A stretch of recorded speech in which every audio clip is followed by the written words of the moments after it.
عافیہ صدیقی کی بات ہوتی ہے اکثر, بہر اللہ تعالیٰ ان کے لیے آسانی کرے, ان کو پکڑ کے لے کے جایا گیا پاکستان سے. میرا کوشچن یہ بھی ہوتا ہے ایٹ دا سیم ٹائم کہ 25 کروڑ لوگوں میں سے 7 سمندر پار امریکہ کو یہی عورت ملی تھی. Why there have been something shady about it, right? So there is been something shady about Trump.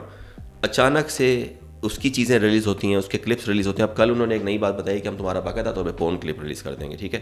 Who is controlling ہم ناؤ؟ ہی از ان کنٹرول. پہلے وہ بلنٹ تھا, اس نے آرمی بلا لی, اس نے سب ختم کر دیا, ٹھیک ہے. اب وہ اپنے کنٹرول میں ایسا لگتا ہے کہ وہ نہیں ہے, کوئی ایسا ہے جو اس کو کنٹرول کر رہا ہے. اس کو پتہ ہے کہ اگر وہ اس چیز میں انوالو نہیں کرے گا دنیا کو تو شاید وہ اریسٹ ہو جائے گا اپنے کرائمز کی وجہ سے. تو یہ بھی ایک ریزن ہے کہ کچھ چیزوں کو ریلیز کیا گیا ہے شاید کسی مقصد کے لیے, مقصد کچھ اور ہے.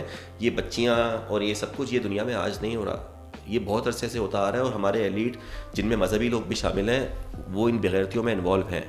رہی بات پیڈوفیلیا کی, تو پیڈوفیلیا تو ہم مسلمانوں کو یہ ورڈ بہت تکلیف دے چکا ہے, اس پہ بھی ہم بات بعد میں کر سکتے ہیں, لیکن وہ ایک ڈفرینٹ پرسپیکٹیو ہے. تو ایسا ہے کہ یہ ریلیز کے پیچھے کوئی گیم ہے اور یہ کروانا والا کوئی, یہ ٹرمپ اکیلا نہیں ہے, یہ ایپسٹائن اکیلا نہیں ہے.